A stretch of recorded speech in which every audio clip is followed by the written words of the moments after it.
देखो क्वेश्चन है, अब ध्यान से सुनते हैं तभी जाके ये मैथ्स बन पाएगा। अगर इस टाइप का क्वेश्चन रहे तो बहुत ही एक सिंपल ट्रिक अपनाना है और ये मैथ बन जाएगा। ये देखने में तो थोड़ा बड़ा लगेगा लेकिन मैथ्स इजीली बन जाएगा। देखो यदि एक व्यक्ति 30 किलोमीटर पर आवर की चाल से चलता है, मतलब व्यक्ति कैसा चल रहा है, पहला उसका स्टेप क्या है 30 किलोमीटर पर आवर, मतलब 1 घंटा में वो 30 किलोमीटर चलता है। समझ में आया? यदि एक व्यक्ति 30 किलोमीटर पर आवर की चाल से चलता है तो वो अपने गंतव्य स्थान 10 मिनट देरी से पहुंचता है। अपना गंतव्य स्थान मान के चलो, मैं स्कूल जा रहा हूँ, मैं आप लोगों जैसे स्टूडेंट हूँ, मैं स्कूल जा रहा हूँ और मेरा जब मैं स्कूल से क्या हुआ, स्कूल मेरा मान के चलो काफ़ी दूर है, लगभग 10 किलोमीटर दूर है, मतलब मान के चलो कुछ एक निश्चित दूरी है उसका। मान के चलो मेरा स्कूल दूरी है, स्कूल नहीं मानते हैं, चलो मैं मानता हूँ मामा घर पकड़ लेता हूँ, ठीक है, अच्छा लगेगा। मेरा मामा घर का दूरी है 35 किलोमीटर। कितना है? 35 किलोमीटर। तो मान के चलो मैं बाइक से निकला हूँ। किससे निकला हूँ? बाइक से। तो मैं बाइक से निकला तो 30 किलोमीटर पर आवर की चाल से मैं बाइक चला रहा हूँ, मतलब 1 घंटा में मैं 30 किलोमीटर तक जा सकता हूँ, इतना स्पीड से मैं बाइक चला रहा हूँ। तो मामा घर में 35 किलोमीटर जो मामा घर है वो मैं 10 मिनट देरी से पहुंचा। मुझे जिस टाइम में पहुंचना चाहिए था उससे मैं 10 मिनट देरी से पहुंचा। अगर मैं 30 किलोमीटर स्पीड से चला रहा हूँ तो वह अपने स्थान पर 10 मिनट देरी से पहुंचता है, जबकि 42 किलोमीटर की चाल से चलने पर अपने गंतव्य स्थान पर अगर मैं इसी दौरान 30 किलोमीटर नहीं करके, तो किसी कारण बस मैं पहला बार मामा घर गया तो 10 मिनट का कारण 10 मिनट लेट हो गया, इसी कारण कुछ हो गया, मुझे लगा कि अब से मुझे थोड़ा स्पीड चलाना है, ठीक है, मुझे 10 मिनट पहले पहुंचना है। मैं क्या कहा, मैं 10 मिनट बाद पहुंचा। 30 किलोमीटर स्पीड से चला तो मैं 10 मिनट बाद पहुंचा, लेकिन 42 किलोमीटर पर आवर मतलब 1 घंटा में 42 किलोमीटर तक जा सकता हूँ। इस स्पीड से मैंने गाड़ी चलाया तो अपने गंतव्य स्थान पर मैं 10 मिनट पहले पहुंच जाता हूँ, मतलब अपने गंतव्य स्थान पर 10 मिनट, तो 10 मिनट पहले पहुंच गया हूँ। तो यही क्वेश्चन है, एक बार मैं फिर से रिपीट कर देता हूँ। ये व्यक्ति, देखो क्वेश्चन सबसे पहले समझना होता है तब जाके आंसर। यदि एक व्यक्ति 30 किलोमीटर की चाल से चलता है, मतलब उसका स्पीड है, जो भी चल रहा है, वो गाड़ी से चल रहा है, पैदल चल रहा है, व्हाटएवर, तो वो अपने गंतव्य स्थान पर 10 मिनट की देरी से पहुंचता है। जिस टाइम वो पहुंचना चाहिए था तो 10 मिनट बाद पहुंचा वो, लेकिन उसको लगा कि नहीं, मैं रोज 10 मिनट लेट हो रहा हूँ, एक काम करता हूँ मैं थोड़ा स्पीड चलता हूँ, तो 42 किलोमीटर प्रति आवर चाल से चलने पर वो अपने गंतव्य स्थान पर 10 मिनट पहले पहुंच जाता है। समझ में आया? तो अब बात समझ लो। तो इसको करने के लिए मैं क्या किया, मुझे तो पता नहीं मेरा दूरी कितना है, तो माना दूरी बराबर x किलोमीटर। क्या मान लिए? माना दूरी बराबर x किलोमीटर। अब देखो यहाँ पर क्या हो रहा है, समय का ही खेल हो रहा है कि नहीं? क्योंकि अगर मैं स्पीड जा रहा हूँ, अगर मैं स्पीड जा रहा हूँ तो मेरा बेनिफिट क्या हो रहा है कि मैं 10 मिनट पहले पहुंच रहा हूँ, और मैं लेट जा रहा हूँ तो 10 मिनट बाद पहुंच रहा हूँ। तो समय बराबर मेरा दूरी बटा 4, हम लोग का फॉर्मूला आता है समय बराबर दूरी बटा 4। तो दूरी कितना हो गया, मैं दूरी मान लिया x किलोमीटर, ठीक है, और चाल मान लिया मेरा कितना है 30 किलोमीटर पर आवर। ये भी दूरी है, दूरी मेरा क्या है x किलोमीटर, तब मेरा चाल 42 किलोमीटर प्रति आवर। एक वक्त मेरा 10 मिनट मैं जल्दी पहुंच रहा हूँ, एक वक्त मेरा 10 मिनट लेट पहुंच रहा हूँ। ऐसा मैथ्स अगर आए इस टाइप का, तो आप क्या है कि आप दोनों 10 को जोड़ दोगे, जो भी आपका टाइम रहेगा लेट या लॉस आप दोनों को जोड़ दोगे।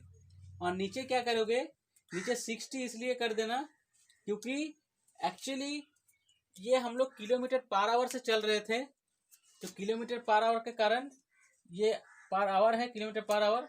तो अभी हम लोग ये क्या है, मिनट में है, 10 मिनट, इसको घंटा में परिवर्तन कर दिए। इसी कारण क्या हुआ, ये 60 से हम भाग दे दिए, इसी कारण ये 60 आया। 60 ही होगा, अगर मिनट रहे, सेकंड रहे तब अलग होगा। तो इतना समझ में आ गया। अब इसके बाद देखो ये 42 और 30 का क्या होता है, एलसीएम मैंने किया। तो देखो 42 और 30 का एलसीएम क्या होगा, 15 दूनी 30, 21 दूनी 42। उसके बाद देखो 3 5 जा 15, 3 7 जा 21। फिर हमने क्या किया, इसको गुना किए हम लोग, 5 दूनी 10 और 3 7 21, 21 गुना 10 210। यहाँ तक समझ में आया, हो गया 210 हो गया, 21 गुना 10 210। और ये 10 10 20/60। मैंने क्या किया, 20 दिया 60 होता है, 23 से 60, मैंने यहाँ पर किसको काट दिया। ये 7 और 5 कैसा है पता चल गया। देखो ये 210 है, इसको इसके साथ भागा देंगे, इसको इसके साथ भागा देंगे। तो 30 को अगर मैं इससे भागा देता हूं तो क्या देखो, ये शून्य कट गया, और 3 7 21 होता है क्या नहीं। अब 7 क्या होगा, इस x के साथ गुना हो गया, तो 7x आया कि नहीं। अब 1 सेकंड के लिए भूल जाओ, जो मेरा 30 है वो मैं 30 कर देता हूं। अब 42 को अगर 5 से गुना करेंगे हम तो 200 क्या, 42 को अगर हम 210 से भागा देंगे तो 5 बचेगा। क्या बचेगा, 5 बचेगा। और 5 को अगर x से गुना देंगे तो 5x। समझ में आया समझ में सबको। देखो 42 को अगर 210 से भागा देंगे तो 5 आएगा, और ये 5 को हम x से गुना करेंगे तो 5x आएगा। यह तो समझ में आया। अब देखो 210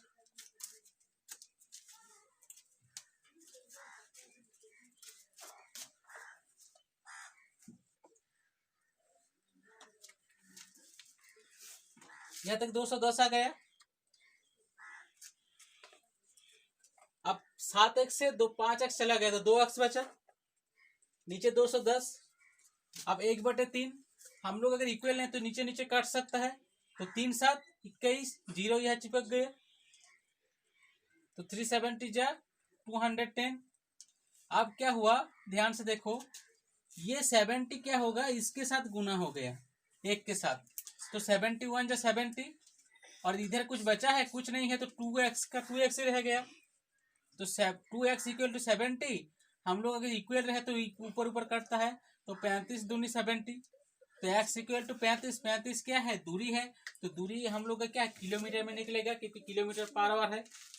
ठीक है, तो मेरा गंतव्य स्थान की दूरी का है, जो मैं 10 मिनट लेट पहुंच रहा हूँ 10 मिनट जल्दी पहुंच रहा हूँ, वो है 35 किलोमीटर।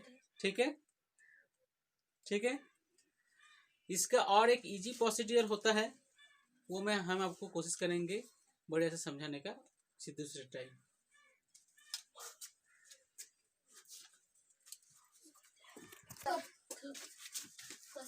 देखो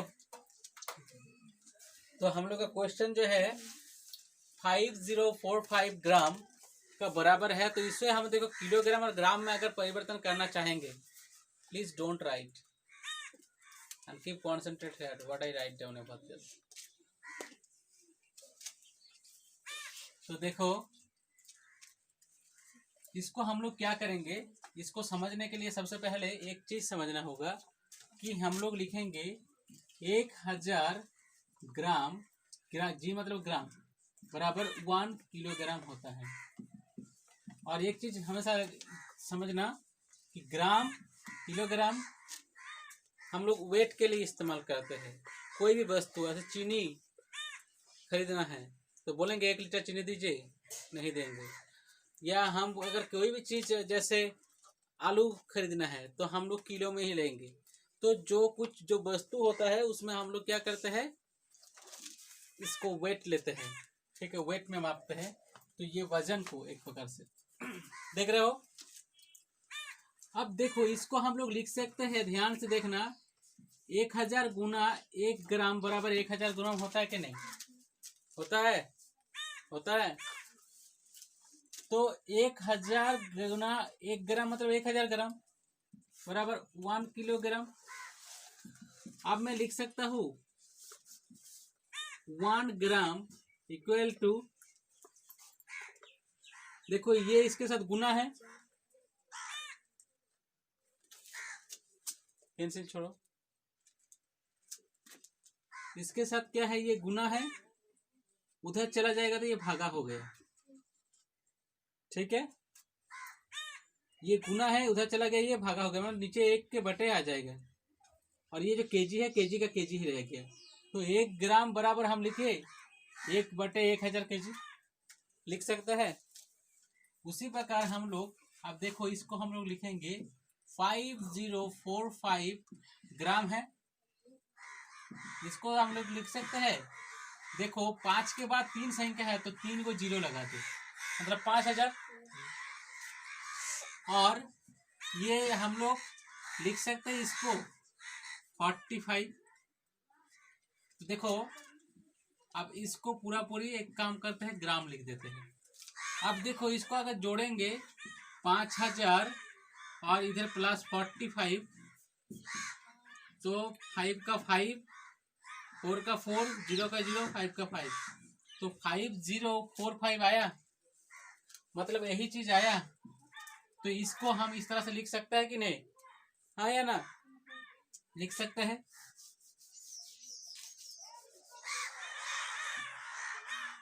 लिख सकते हैं, हाँ या ना। अब हम लोग लिख सकते हैं, देखो ये जो 5000 है ये इसके लिए भी ये ग्राम है, इसके लिए भी ये ग्राम है। तो देखो 5000 ग्राम प्लस हम लोग लिख सकते हैं 45 ग्राम। अच्छा 5000 को 5000 गुना 1 ग्राम लिख सकते हैं, हाँ या ना, लिख सकते हैं। और 45 ग्राम को 45 ग्राम ही रहना देते हैं। अब ध्यान से देखना, ग्राम को अगर केजी में चेंज करना है, 1 ग्राम बराबर कितना होता है, 1 बटे 1000 केजी। तो 1 ग्राम के बदले में लिख दिया मैंने 1 बटे 1000 केजी, और इधर मैं 45 ग्राम ही लिख दिया, ठीक है। अब देखो ये कट गया, तो 5 गुना 1 तो क्या हुआ 5, और केजी का केजी, और प्लस के बदले हो गया एंड 45 ग्राम। तो 5 केजी 45 ग्राम, 5 केजी 45 ग्राम आंसर निकला। अब समझ में आ गया क्यों हुआ ये। वैसे इसको एक ही लाइन पे हो जाएगा, अगर इस तरह का रहे, अगर केजी को किलोग्राम में बदलना है तो 1 केजी बराबर 1000 ग्राम, 1 केजी बराबर कितना होता है 1000 ग्राम।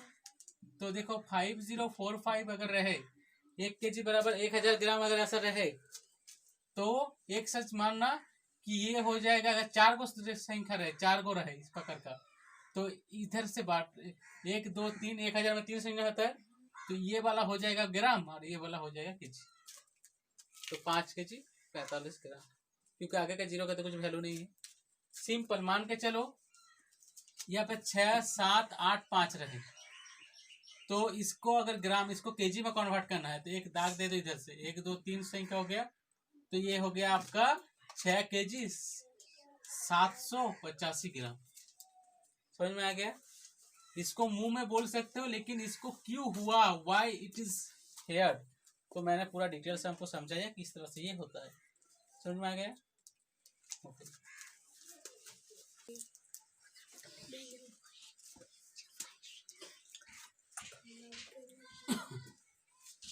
10 सेंटीमीटर भुजा वाले दो ठोस कोण, दो ठोस घनों। तो घन मतलब क्या होता है, देखो दो को स्क्वायर इस तरह से रखेंगे। Everyone look at front end please be concentrate what I write down. Okay, देखो इस तरह से क्या हुआ, एक मेरा घन हो गया, एक मेरा बॉक्स जैसा हो गया। तो क्या है, ध्यान से अभी please don't write everyone and look at front, please don't write, leave the pencil please.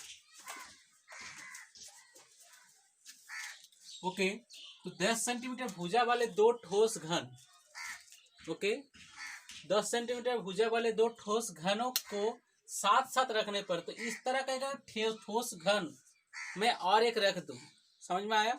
इस तरह का ही ठोस घन मैं अगर इस तरह से और एक रख दूं, तो ये हो गया, इधर हो गया, इधर हो गया, इधर हो गया मेरा, ठीक है। और मेरा क्या होगा, इधर से एक इधर आएगा, इधर आएगा और इधर आएगा, इधर आएगा, इस टाइप से हो जाएगा मेरा। देखो, तो दो ठोस घन हो गया।